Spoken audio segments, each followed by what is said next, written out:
Hey everybody, and welcome to the Hot Tag with your girl Izzy. Today I am so excited to welcome you to my interview with somebody who has been such a hard worker in the pro wrestling industry. You've seen him on AEW Dynamite as he is the head of the factory, but also the director of creative coordination and the head coach at the Nightmare Factory. He is QT Marshall.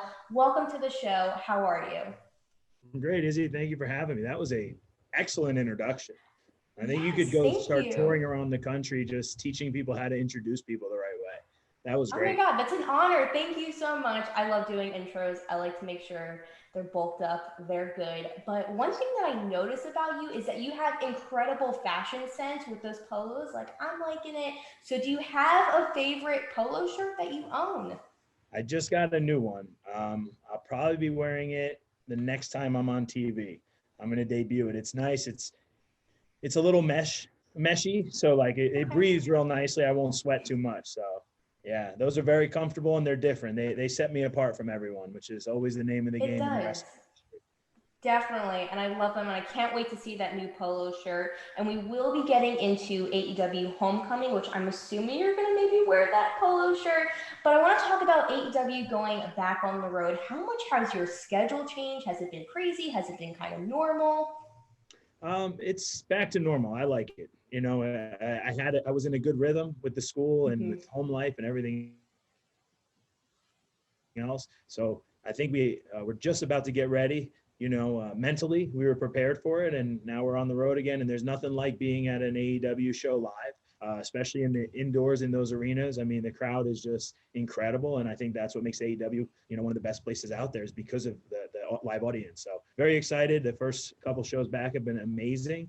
So I'm really pumped for everything, and I'm excited to come back to Jacksonville for homecoming because again, that's kind of where it all started, right? Yeah, definitely. It's really cool to see all of the AEW fans back in the stands. You know, it just warms my heart watching it every single Wednesday. And you were just talking about your current schedule of AEW going back on the road. And on top of that, you play many roles. You're an AEW superstar, you're part of creative for AEW, and you are the head coach at the Nightmare Factory. So, what was it like to transition into all of those roles so quickly and easily like you have?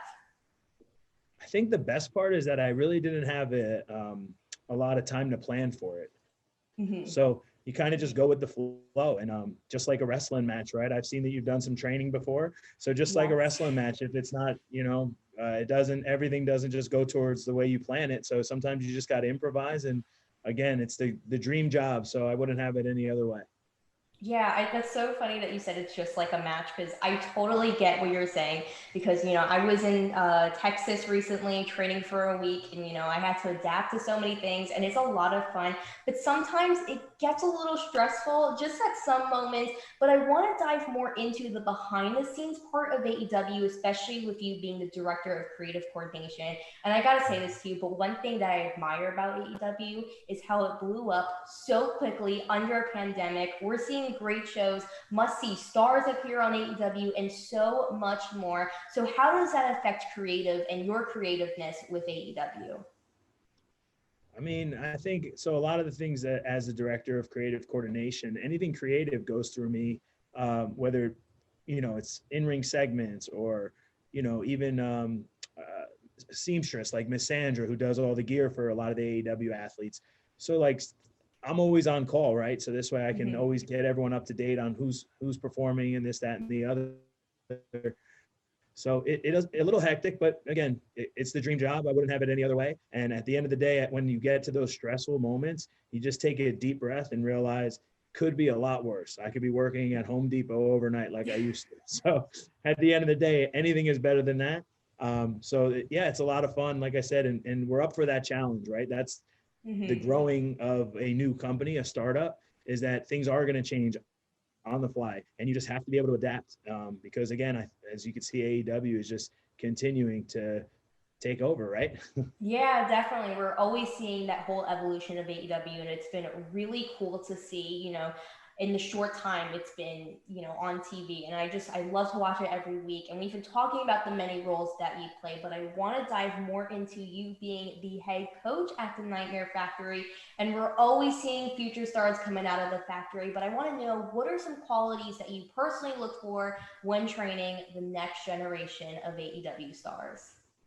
So when I first started in 2004, wrestling was a little bit different. You had more athletic type, former, football players, baseball players, basketball players. Now it's more or less, I guess I would call it the nerd culture in a good way. More of your artist base, your creatives. And so that's why we offer the strength and conditioning program that we do, because if you're not the greatest athlete when you come in, we teach you that. And we kind of help you adapt to this. There's nothing like being in the professional wrestling ring. But with that being said, the biggest thing that we look for is good people.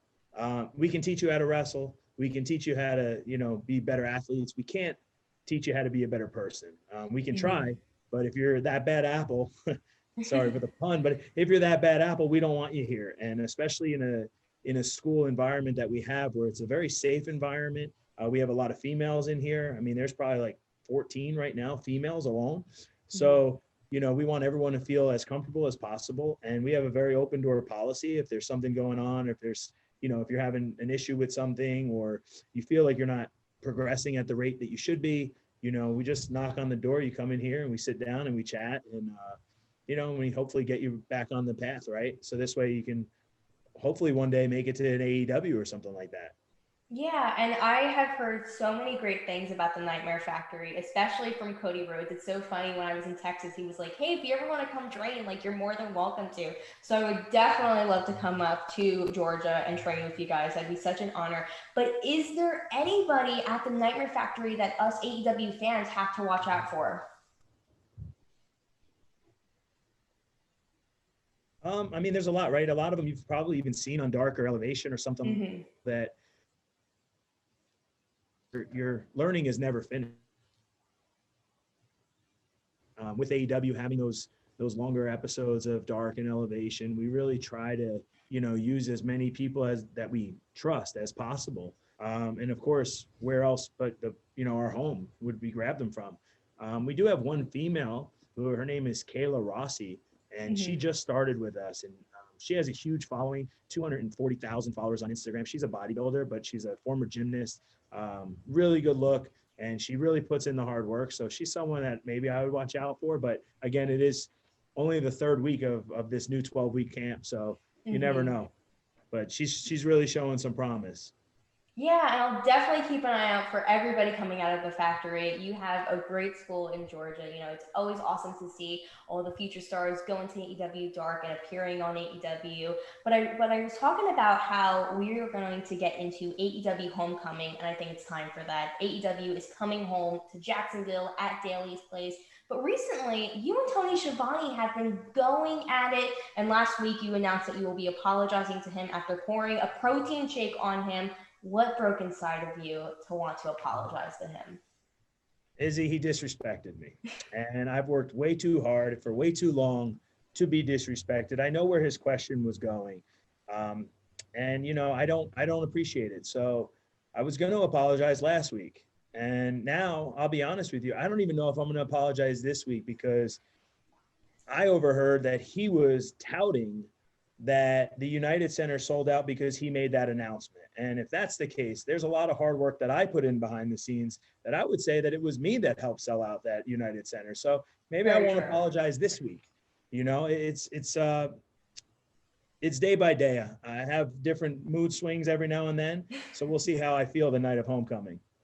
All right. Well, I'm looking forward to that apology. And I just wanted to say thank you so much for joining me today. I had a blast talking to you about all the roles you play, from being an AEW superstar, especially the Nightmare Factory, and being a part of creative. So thank you so much. Yeah, you're welcome, Izzy. And I'm your favorite, right? Duh, of course. That's what I thought. Yeah, you're welcome to come here and train anytime. Yes, definitely. And thank you guys for tuning into this episode of The Hot Tag with your girl Izzy. I will see you guys next time. Bye.